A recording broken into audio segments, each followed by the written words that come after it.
Protest में शामिल होने जा रहे हैं, हाई कोर्ट जा रहे हैं, इंडिया गेट जा रहे हैं, पिकनिक करने जा रहे हैं, या घूमने ही जा रहे हैं, या प्रोटेस्ट में भी जा रहे हैं, रोकने का अधिकार कानूनी कहाँ है?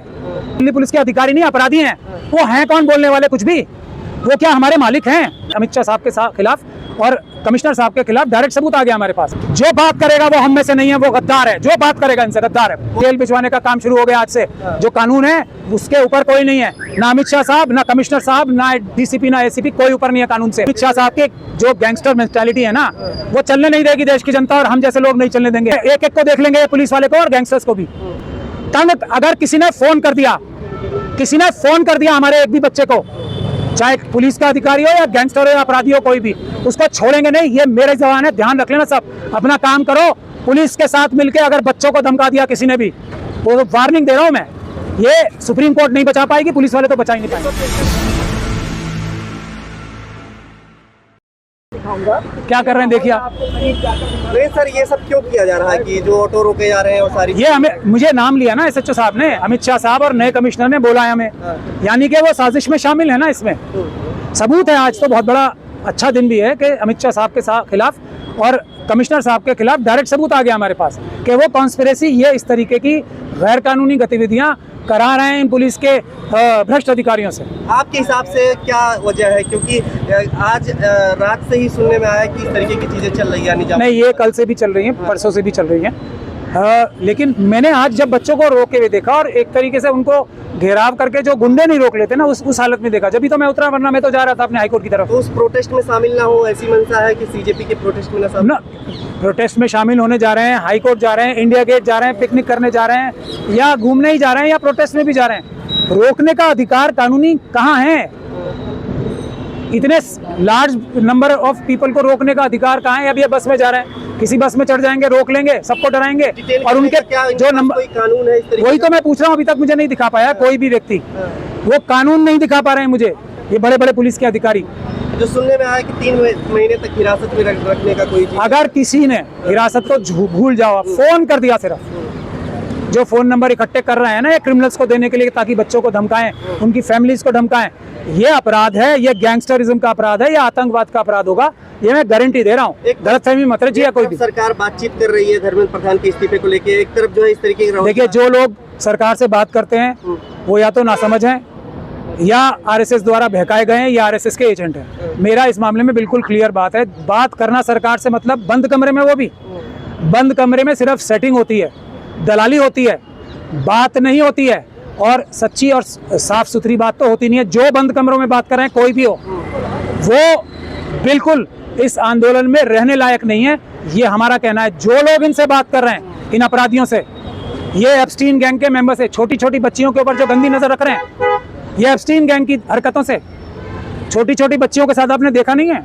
क्या क्या कर रहे हैं ये एप्स्टीन गैंग के मेंबर से जो बात करेगा वो खुद एप्स्टीन मानसिकता का है। मेरा इसमें मामला सीधा है, मैं इसीलिए स्टेज पे भी नहीं जा रहा हूँ। जो लोग बात करके खुश होके ऐसे खुशी बाहर आ रहे हैं, फिर के कौन सा किला, चोरों से मिलके कौन सा किला फतह करके आ रहे हैं। जिस नड्डा साहब से मिलने गए थे, ये जिस नड्डा साहब से, जितेंद्र सिंह को आप जानते हैं?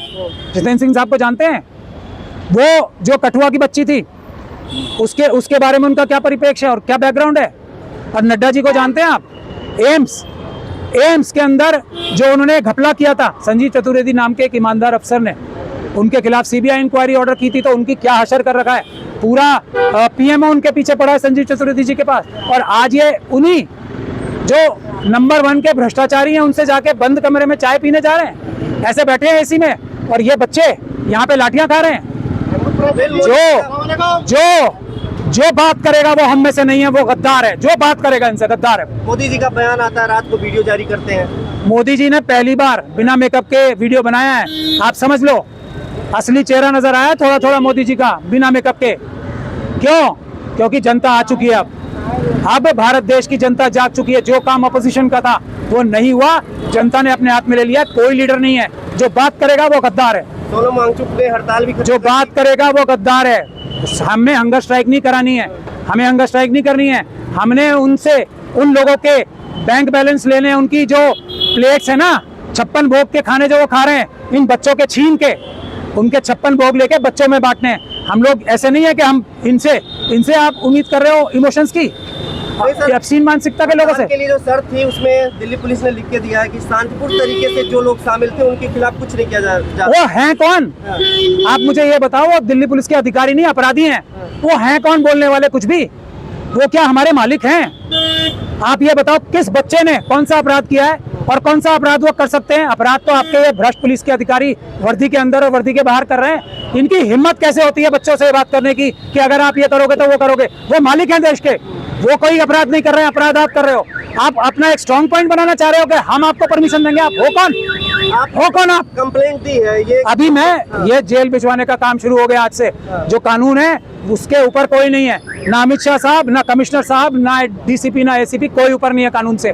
अब हम देखेंगे, हम नहीं जाते सुप्रीम कोर्ट और हाई कोर्ट, हम यहाँ निचली अदालत से वो करके दिखाएंगे जो हाई कोर्ट और सुप्रीम कोर्ट से नहीं करा पारे बड़े बड़े नाम निहाद वकील। लेकिन जो लोगों के साथ हो रहा है, आइडेंटिफाई किया जा रहा है, बकायदा एआई के माध्यम से विजुअल निकाल करके जो लोग वहां जा रहे हैं उनकी फोटो ली जा रही है, उनका रिकॉर्ड। ये मैं बता रहा हूँ, ये अमित शाह साहब के जो गैंगस्टर मेंटालिटी है ना, वो चलने नहीं देगी देश की जनता, और हम जैसे लोग नहीं चलने देंगे। ये गैंगस्टर्स को फोन नंबर दे रहे हैं, उनके फोटोएं दे रहे हैं कि इनके वो करो, आप इनको गोली मारो। आप ये गैंगस्टर्स को दिए जा रहे हैं फोन नंबर, एक एक को देख लेंगे, पुलिस वाले को और गैंगस्टर्स को भी।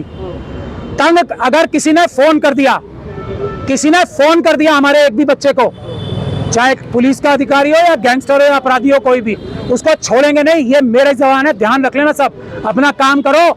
पुलिस के साथ मिलके अगर बच्चों को धमका दिया किसी ने भी, वो वार्निंग दे रहा हूं मैं, ये सुप्रीम कोर्ट नहीं बचा पाएगी, पुलिस वाले तो बचा ही नहीं पाएंगे। 163 बीएनएसएस का जो हवाला दिया जा रहा है, मुझे आदेश दिखाओ तब मैं बात करूंगा। मैं जबानी जमा कर से अभी तक आदेश नहीं दिखा पाए यहाँ पे 163 का। तो दिल्ली में जो माहौल है उस हिसाब से लोग जो मैं बड़ा वकील नहीं हूँ, मैं वकील हूँ सिर्फ। ये बड़े वकीलों को नहीं पता होती ये सब बातें, जो बड़ी बड़ी बातें करते हैं इधर उधर खड़े होके। मैं बात कर रहा हूँ यहाँ खड़े होके, मुझे यहाँ 163 का आदेश दिखा दो इस जगह का।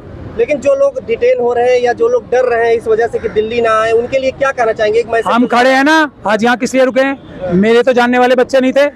जहाँ 93196300503 जहाँ ये अपराध होगा, अपहरण करने की कोशिश होगी, फोन नंबर लिए जाएंगे गैंगस्टर्स को देने के लिए, हमें फोन करें, हम इलाज करेंगे। दिल्ली पुलिस की छुट्टी भी रद्द कर दी गई है और जिस तरीके से मेट्रो स्टेशन बंद है, तमाम चीजें की जा रही हैं, इससे क्या लग रहा है कुछ बड़ा कर सकती है दिल्ली पुलिस कभी भी? हम भी बैठे हैं ना यहाँ पे, हमने बड़े बड़ों को संविधान और कानून के माध्यम से सीधा किया है। मेरा बैकग्राउंड सब जानते हैं। अब मुझे पता नहीं, कुछ ईमानदार पुलिस ऑफिसर्स जैसे लगने वाले लोग बोल रहे थे कि हम इस्तीफा दे रहे हैं।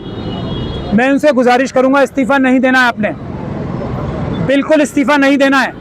आपको अंदर रह के उन लोगों के खिलाफ एफआईआर करनी है। आप बिल्कुल, जो मुट्ठी भर ईमानदार लोग हैं वही इस्तीफे देके बाहर आ जाएंगे तो कैसे होगा? मुट्ठी भर जो ईमानदार लोग हैं, जो बहादुर लोग हैं, उन्हें ये भ्रष्ट अधिकारियों के खिलाफ सिस्टम के अंदर रह के कानूनी कार्रवाई करनी है और हमें इन्फॉर्मेशन देनी है। हम जेल भिजवाएंगे इन सब भ्रष्ट अधिकारियों को। आपके सामने कितने बच्चों को अंदर ले जाया गया, डिटेन किया? करीब 15-20 बच्चे थे, छोटे छोटे बच्चे, जो मतलब मैं समझ रहा हूँ कल के साइंटिस्ट, कल के वकील, कल के अच्छे, ऐसे वाले प्रधानमंत्री नहीं, अच्छे वाले प्रधानमंत्री बन सकते हैं। ऐसे वाले विपक्ष के नेता नहीं, अच्छे विपक्ष के नेता बन सकते हैं। उनको डरा रहे हो तुम यही करने के लिए तुम क्या पुलिस की नौकरी किए थे? डरा रहे हो अपने मालिकों को, शर्म नहीं है, शर्म नहीं है। और अब जब हम लोग आ गए तो अपनी बातें पलट रहे हैं। वो 163 चली गई, खत्म हो गई 163। अब क्या हम उनकी वेरिफिकेशन कर रहे हैं? इन बच्चों की वेरिफिकेशन करेंगे, तुम्हारी वेरिफिकेशन कौन करेगा? तुम यहाँ अपने नेम प्लेट छुपाते हो अपराधी बनने के लिए। जिसने मैंने यहाँ पे अभी 3-4 पुलिस अधिकारी देखे, नेम प्लेट नहीं था, हर का एक सिंगल बहाना। मतलब अमित शाह साहब, क्या बोलूं मैं अमित शाह साहब को, कुछ तो अच्छे से दिमाग लगवा लो, आपके पास नहीं है, किसी और से लगवा लो। अमित शाह साहब, एक ही तरीका है, एक तो पर्स रखेंगे उसी जेब में जिसमें नेम प्लेट है ताकि फ्लैप ऊपर आ जाए, ठीक, और दूसरा उसमें मोबाइल रखेंगे। एक ही फार्मूला है, दूसरा कोई फार्मूला सोच लो अमित शाह साहब, एक ही फार्मूला सिखाया है। और इतनी अकल नहीं है इन लोगों को। चलो अमित शाह साहब तो जो भी बोल रहे हैं, तो भाई साहब फोटो तो आ रही है आपकी, आजकल तो हर एक के पास कैमरा है, ये नाम छुपा के क्या कर लोगे आप?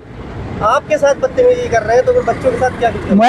मेरे साथ इम्पोर्टेंट नहीं है, लेकिन ये देखो कि जो एक वकील हैं, जो लीगल प्रोफेशन में है, उनके साथ गालियां, तो हमारे पास ये है, इनकी गालियों का जवाब ये और ये है। ये इसमें क्या है आप सर? ये और ये, इनकी हर एक गाली, हर एक गोली, हर एक लाठी पे 100 नहीं 1000 गुना भारी पड़ेगा ये मैं बता रहा हूँ, सुधर जाएं, इस संविधान और इस कलम से काम करें, डंडे को भूल जाएं। जो डंडा चलाएगा बच्चों के ऊपर, मैंने कल भी बोला था, उठा लिया तो भारत का संविधान छोड़ेगा नहीं। उठाना नहीं है, रखो आप, उठाना नहीं है। उठा लिया मतलब आपने कानून का उल्लंघन कर दिया। उसके बाद भारत के संविधान से आपको, भारत के कानून से कोई नहीं बचा सकता। हम लोग अभी जिंदा हैं, सच्चे ईमान वाले अम्बेडकरवादी जिंदा हैं अभी।